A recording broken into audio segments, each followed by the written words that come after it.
আজকে আমি বানাবো পেয়ারা মাখা, যেটা খেতে অনেক মজা ছিল। তো এবার রেসিপি দেখাই। যার জন্য পেয়ারাটা কাটতে লাগলাম। আসল কথা হচ্ছে, ফ্রিজ খুলে দেখি একটা পেয়ারা পড়ে আছে, আর আমারও খিদে পাইছিল, তাই আর কি পেয়ারা মাখা কাটতে শুরু করলাম। আসলে আমি কাটতে পারতেছিলাম না ঠিক মতো। আজকে আমি বানাবো পেয়ারা মাখা, যেটা খেতে অনেক মজা ছিল। তো এবার রেসিপি দেখাই। যার জন্য পেয়ারাটা কাটতে লাগলাম। আসল কথা হচ্ছে, ফ্রিজ খুলে দেখি একটা পেয়ারা পড়ে আছে, আর আমারও খিদে পাইছিল, তাই আর কি পেয়ারা মাখা কাটতে শুরু করলাম। আসলে আমি কাটতে পারতেছিলাম না ঠিক মতো। তারপরে অনেক কষ্ট করে যতটুকু কুচি কুচি করে অনেক কষ্ট করে কাটলাম। আর আজকের কয়েকজনের শাউট আউট।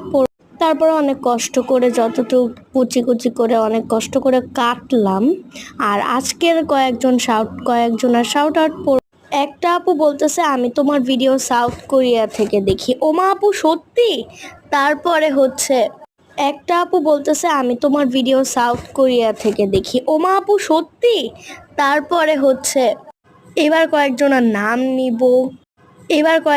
নাম নিব। মুবাশিরা, মুনতাহা, আইজা, ওয়ানিয়া, মার্জিয়া, মাইশা, সুমাইয়া, ফাতিমা, আয়শা হোসেন, ওয়াহিদ চৌধুরী। তোমাদের নাম যাদের যাদের নিতে পারিনি তাদের নাম পরে দিব। আরে আমি বলতেই ভুলে গিয়েছি, লবণ দিলাম, তারপরে গুঁড়া মরিচ।